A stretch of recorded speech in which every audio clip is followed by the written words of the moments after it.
સાંભળીએ સર્જક સાથે સંવાદ અંતર્ગત કવિયત્રી રાધિકા પટેલ સાથે વાતચીત કરશે ત્રિલોક સંઘાણીએ.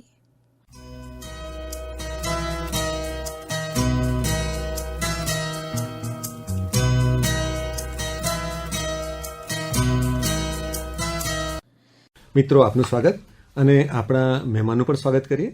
આપણી સાથે આજે ફરી એકવાર છે રાધિકા પટેલ, કવિયત્રી. રાધિકાજી, આપને નમસ્કાર. નમસ્કાર. મિત્રો, આજે આપણે એક સર્જક પાસેથી એમના એક સર્જન વિશે, એમના એક પુસ્તક વિશે વાત કરવાની છે. હમણાં જ આપનું એક પુસ્તક પ્રકાશિત થયું. પુસ્તકનું શીર્ષક છે એ થોડું આપણને લાગે કે અલગ છે એવું આપણે કહી શકીએ, હટકે શીર્ષક છે, રંજાડી ઘોડા. તો પુસ્તક વિશે, પુસ્તકના શીર્ષક વિશે થોડું કહેશો? આમ તો હું 2014થી ગીતોમાં કામ કરું છું. બરોબર. અને વિવિધ સામયિકોમાં એ ગીતો પ્રકાશિત થતા રહ્યા છે. આ પુસ્તકનું શીર્ષક છે રંજાડી ઘોડા. તો આ શીર્ષકની વાત કરું તો આ ગીત એક એવી સ્થિતિમાંથી આવ્યું છે કે જ્યારે અંધકારમાં શક્તિઓને બાંધી દેવામાં આવે ત્યારે એ શક્તિઓનો અનુભવ કેવો હોય છે. એટલે આ ઘોડાને શક્તિના પ્રતીક તરીકે લીધું છે. અને એ ઘોડાઓને જ્યારે અંધકારનો અનુભવ થાય ત્યારે એ પોતાની શક્તિઓને કઈ રીતના પોતે રંજાડી અવસ્થામાં રંજાડ કરવા લાગે છે. અને તો એ રંજાડ સામે એ શક્તિઓનો કઈ રીતના એનું યુદ્ધ ઘોડાઓનું કઈ રીતના હોય છે એના વિશેની આખી આ રચના છે. કે શાંત રહો રંજાડી ઘોડા, શાંત રહો. હાવણિયા ટંકાર કરે, અંધારા ઉતરે થોડા. શાંત રહો રંજાડી ઘોડા, શાંત રહો. તો આ રીતના ઘોડાઓને શાંત રહેવા માટે આખું આહવાન કરતું એક રચના. તો આપણે એવું કરીએ કે આખી રચના આપણે શ્રોતા મિત્રો સાથે મળીને આપણે માણીએ, એવું કરીએ આપણે? ચોક્કસ. હા, આપ પ્રસ્તુત કરો. જી. શાંત રહો રંજાડી ઘોડા, શાંત રહો. હાવણિયા ટંકાર કરે, અંધારા ઉતરે થોડા. શાંત રહો રંજાડી ઘોડા, શાંત રહો. આ દિશ ઓ દિશ ફરે અધીરા, ઉબડક ઉબડક બેઠા. આકાશી વડલાએ સંઘરી રાખ્યા ચકમક ટેટા. કાન સુણી ભયભીત ડકારી, ખાધો કોણે સૂરજ. આકળ વ્યાકળ આંખ શોધતી, ઊંચો ઊંચો બૂરજ. અદ્ધર ગોખે બેઠ માયાવી, કરતું ઢાંક પિછોડા. શાંત રહો રંજાડી ઘોડા, શાંત રહો. દ્યોત પી ગયા સકલ આગિયા, આવ્યા તાપી ધોડી. ચટકે ચામડ તોડ તડખિયા, લથડે લંગડી ઘોડી. ઉપડ્યો છે તળવાટ ડાબલે, દીધા કાળા ડામ. હાલક દોલક થાય સેવટી, ખરતો રે સરંજામ. કોટ્યું કાંધી ઘૂઘી ઝેર બંધ, તૂટ્યા પગના તોડા. શાંત રહો રંજાડી ઘોડા, શાંત રહો. કોઈ ધુરાવી વહેંચે લમસમ, ઝગમગ ઝગમગ ફોરા. એક ફલક પર ઝાકમ જોડી, ઇતરે કોરા કોરા. મેઘ તિમીરા પીવે શૂરા, થાતા અધિક પ્રચુરા. તેજ થતે જ્યાં ચૂરા ચૂરા, બગડે ઓર અસૂરા. વેળુમાં દીઠો હો ભાનું, એમ કરે રગદોડા. શાંત રહો રંજાડી ઘોડા, શાંત રહો. હાવણિયા ટંકાર કરે, અંધારા ઉતરે થોડા. શાંત રહો રંજાડી ઘોડા, શાંત રહો. દરેક ભાવક આ રચનાને પોતાના સંદર્ભમાં એને માણશે, પણ સર્જક તરીકે તમારે આ રચનાને માંથી કોઈ સંદેશ કેવો હોય તો તમે શું કહેશો?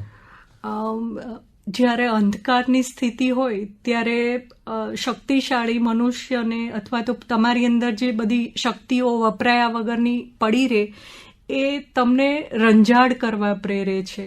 પણ એની સામે તમારે શાંતિ, ધૈર્ય કેળવવું જ પડે. અને આ એક ધૈર્ય કેળવવાની આખી વાત છે કે અંધકાર છે આજે નહીં તો કાલે ઉતરશે અને અજવાળું થશે. અત્યારે તમારે શાંત રહેવું પડશે. તો આ ધીરજ કેળવવા માટેની આખી રચના છે, અથવા તો પોતાની જાતને અથવા તો કોઈ પણ મનુષ્યને જ્યારે ધીરજ ખૂટી જાય ત્યારે એ આવી રંજાડ ભરી સ્થિતિમાં આવી જતું હોય છે. તો બસ એ આ ના પણ એટલે બહુ સરસ રીતે તમે આખો એક સંદેશ કર્યો છે અને દરેક ભાવક પોતાની રીતે એનો અર્થ કાઢે, પણ છતાં પણ જે એક સર્જક તરીકે તમે જે વાત કહી છે બહુ જ સરસ રીતે વાત કહી છે. આ પુસ્તકની બીજી જે રચનાઓ છે અલગ અલગ, એ બીજી રચનાઓ છે થોડું કહેશો? હા, આ પુસ્તકની વાત કરું તો એમાં 7 રંગ અને 9 રસ ના દરેક પ્રકારની રચનાઓ તમને માણવા મળશે, જેમાં પ્રકૃતિ ગીત, બાળ ગીત, એક ફટાણા ગીત પણ છે, હાસ્યરસના ગીતો છે, શૃંગારિક રચનાઓ છે, પછી કટાક્ષ કવિતાઓ છે, પછી એક બીમાર વૃદ્ધના મૃત્યુ પછી બેસણામાં જે ચર્ચા થાય એના ઉપર એક રચના કરી છે, પછી અમુક સ્ત્રી અભિવ્યક્તિની રચનાઓ પણ છે, અને થોડા રુદન ગીતો જેને કહેવાય કે જે મારા જીવનમાં અથવા તો એ ઋતુગત ફૂલોની જેમ ખીલતા રહ્યા છે, એટલે ઘણા ખરા એ ગીતો પણ છે.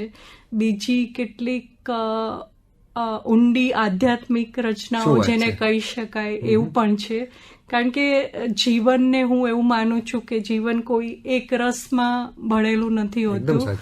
તમે જીવનના બધા જ, તમને આધ્યાત્મિક રસ તમે ક્યારે એનો સ્વાદ ચાખી શકો? જ્યારે તમે પ્રેમ રસ, શૃંગાર રસ અથવા તો બીજા ઘણા રસ છે એ તમે ભરપૂર માણ્યા પછી જ તમે કોઈ ઊંચી સ્થિતિમાં જઈ શકો. તો આ આખી સફર હોય છે, આખી જર્ની હોય છે કે જેમાં વિવિધ પ્રકારના ગીતો મને મળતા રહ્યા છે. એક રીતે જોઈએ તો એક સર્જક તરીકે પણ આપણે અલગ અલગ ભાવમાંથી પસાર થતા હોય, અલગ અલગ અવસ્થામાંથી પસાર થતા હોય, અને આપણને જે અનુભવ થતા હોય એ અનુભવો આપણે વહેંચતા જઈએ અને એ રીતે એક વિશ્વ સર્જાતું જાય, એક અલગ કેનવાસ સર્જાતો જાય. તો આમાંથી આપણે એવું કરીએ, થોડા ભાવ, અલગ અલગ ભાવના આપણે શ્રોતાઓ સુધી પહોંચાડીએ. ચોક્કસ. એક રચના છે કે કડવીબેનનું ગીત, તો આને તમે કટાક્ષ કાવ્ય તરીકે લઈ શકો. કડવી તે લીમડાની ડાળ, સાચ સાચ બોલવાની જીદે મૂકી છે, કડવીની જીભે ઝંઝાળ, કડવી તે લીમડાની ડાળ. પછી એક જેને આધ્યાત્મિક રસ કહેવાય એ પ્રકારનું આ એક બીજું એક ગીત છે કે વીજળી તારે વેલ ચડી ગઈ, જળવત ઊંચા પર્વત ઉપર જાણે કોઈ રેલ ચડી, વીજળી તારે વેલ ચડી. હવે પછી કયો ભાવ આપણે લઈ જશું શ્રોતા મિત્રોને? હા, બીજું એક કટાક્ષ ગીત અથવા તો જેને થોડું હાસ્ય ગીત પણ કહી શકો એવું છે. ઊંઘ ચરી ગઈ બકરી. શું વાત છે? ઊંઘ ચરી ગઈ બકરી, હાચું કેજો હુવા ટાણે ચા પીધી તી નકરી, ઊંઘ ચરી ગઈ બકરી. તો આ એક હાસ્ય રસનું, પ્યોર હાસ્ય રસ એક કહેવાય એ પ્રકારની. ઘણી વાર આપણે બધાની ઊંઘ ક્યારેક બકરી ચરી જતી હોય એવું પણ આપણે બધાને પણ થતું હોય છે, બરોબર ને? બીજું એક ગીત છે કે જે આ એક સ્ત્રી તરીકે જે અનુભવ થતો હોય એ પ્રકારનું એક રચના છે કે વિદેશથી પાછો ફરેલ એનો પતિ છે એના ઉપર શંકા કરતું ગીત છે. તો એ ગીત છે કે મને સંદેહે લીધી રે ઘેરી, વળ છૂટ્યા ને વળગ્યો રે વેમ એ જ ઘડીએ, અટેચી મેં જેવી ખંખેરી. તો આ એક સ્ત્રીને એક શંકા જાય છે, એનો પતિ વિદેશથી ઘરે આવે છે ત્યારે, તો એના 3 અંતરા છે, તો એ બુશર્ટને એક વાળ ચોટેલો હોય છે તો એમાંથી એને શંકા જાગે છે. પછી એક રૂમાલ જોવે છે એમાં રાતા રંગનું કુંડાળું થયેલું હોય તો એ પણ એને શંકાનું લાગે છે. પછી એના પીઠે અઢેલીને ઊભી હોય છે તો એ સમયે એ ચાંદલો જોવે છે ત્યારે એની શંકા છે વધારે ને વધારે ઊંડી જાય છે. એ પેલા એ મન મનાવી લે છે પણ છેલ્લે એની ફાંસ ખૂંપી રે ખૂંપી ઊંડેરી. તો એ રીતનું એક આ નાટ્યાત્મક રચના છે. પંક્તિઓ જે છેલ્લી જે પંક્તિઓ છે એ પંક્તિઓ તમે શ્રોતાઓની સામે રજૂ કરશો? ચોક્કસ. પીઠે અઢેલીને ઊભી તી એને તો ચમચમતો ચાંદો મેં જોયો, મારી તે ભોમનો ગોળ ગોળ ચાંદ આમ ઊભો છે આવી ગયો રોયો. ભલે થાય બધું થાય, આવા વાણા ન વાય, નારે પાણી ઢોળાય, ફાસ ખૂપી રે ખૂપી ઊંડેરી. મને સંદેહે લીધી રે ઘેરી. વાહ. તો આ રીતની શંકા પહેલા તો એ મન મનાવી લે છે કે ચલો બધું થાય, આવું પાણી ઢોળાણું હોય છે, આ તો પવનથી ઉડીને એક લટ આવી ગયો હોય છે વાળ, પણ આ ચાંદલો કઈ ઉડીને નો આવે, પાણી ન ઢોળાય. તો એ પ્રકારનું આખું નાટ્યાત્મક રચના છે આ. એક અલગ ભાવ અને અલગ રીતે તમે એ ભાવ શ્રોતાઓ સુધી પહોંચાડ્યો.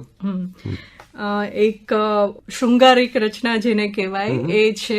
તો હું મારા ઘણા ખરા ગીતો ગાઈ પણ શકું છું. એનું પ્રાથમિક કક્ષાનું સ્વરાંકન કહેવાય એવું હોય છે. બરોબર. તો આ એક ગીત તમને હું 2 પંક્તિઓ ગાઈને સંભળાવું. જરૂર.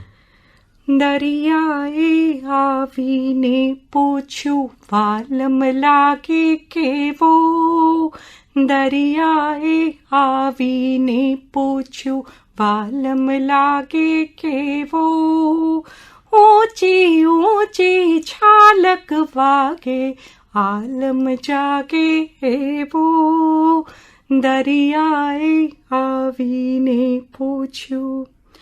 गाल गुलाबी ऊपर गोरी पीछे कोनी फरती, गाल गुलाबी ऊपर गोरी पीछे कोनी फरती, केम छुपावो साजनिए आंगड़ियों मूकी तरती, वनराजी थी घेरा ऊंचा डूंगर सामे जोती, निकली मारी जेम नदी है सुंदर सामे ज्योति, दरियाए आवीने पूछ्યું.